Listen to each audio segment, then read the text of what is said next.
This tutorial is actually just a portion of an entire tutorial. The only part I actually put on video was how to pull myself out of a background. And the reason why I did that is because it's really impossible to thoroughly explain how it's done via text and images. So I decided to start the tutorial in a video format and then continue and finish this tutorial online on my blog. So after you're done watching this video, if you happen to be watching it on YouTube, take a second to click on the link in the description area below, and that will take you to the tutorial that will finish up explaining how to actually make this zombie image.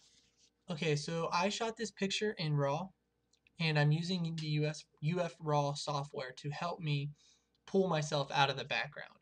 Now, this could be done in Gimp too, but there's a lot more information in a RAW file format than there is a JPEG.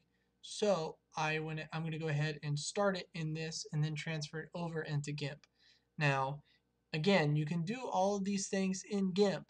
It's just not quite as easy to do, and you may run into some kind of hiccup along the way. But know that if you use the Paths tool where needed, instead of the method I show you on here, it will still suffice okay. The biggest reason why I'm even doing it this way is because of my hair.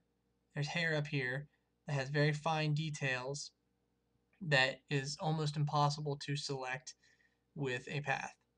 So first off, I'm going to go over to my grayscale mode and set it to channel mixer. The goal here is to make either my background or me, my foreground, completely black and the other part completely white.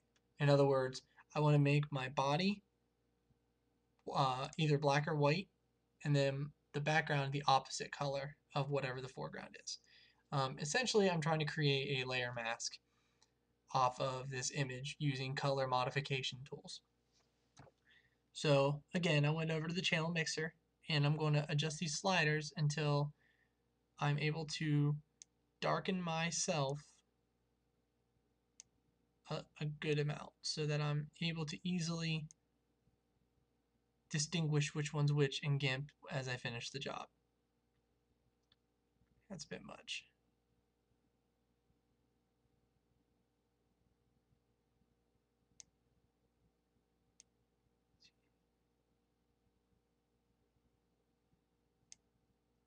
So we'll keep on making these adjustments.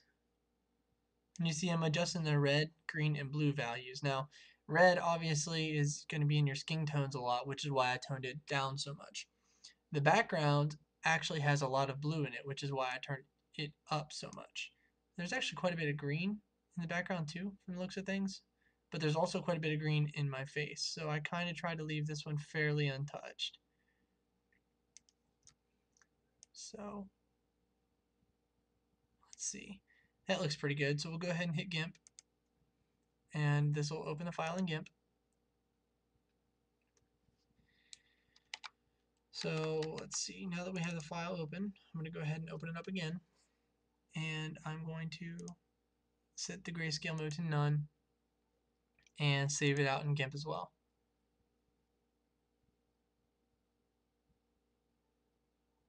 So now I have my original and the different version. So I went ahead and I copied and pasted the image onto here.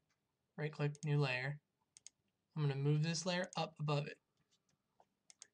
So now you can see pretty clearly what's going on. So I'm going to grab the lasso tool and I'm going to start here, and I'm just going to kind of select a portion of my shoulder. I'm going to click colors, levels, zoom in a bit. Maybe not that much. There we go.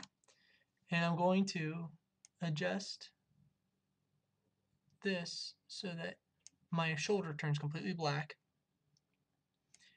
and the background turns completely white. like so. Minus this door, which we'll fix that later. And I'm just going to continue on repeating this process, grabbing portions, clicking colors, levels, adjusting the levels carefully. You want to make sure you don't accidentally get too much. Hitting OK. Now I'm going to set my layer mode to multiply just for a preview, just to see what's seeing through. And as you can see, my shoulder is pretty well selected. So far so good, it's working. So we'll go back to normal. Click on our lasso tool. Select another piece. Click colors, levels. Adjust the levels down, adjust them up. And again, what we're doing here, the goal is to make the background white and the foreground black. And as you can see, I've got the edges black on white, which is okay, which is great, because then I have a buffer, so I can just take my brush and with relative ease just brush the rest of the inside without having to worry about messing up an edge or something like that. Okay, so let's keep going. Grab our lasso tool, select up to here, so click colors, levels, just that black. And you'll notice that each portion of the image requires a different set amount of levels. Oops, I meant multiply. Okay, so far so good. It looks like the selection is still looking okay. We'll go ahead and grab our lasso tool again. And too much. Just select another small piece.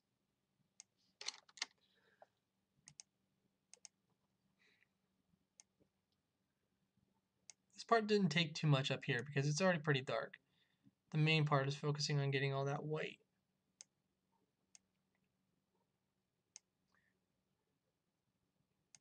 Without losing too much information from the straggly hairs.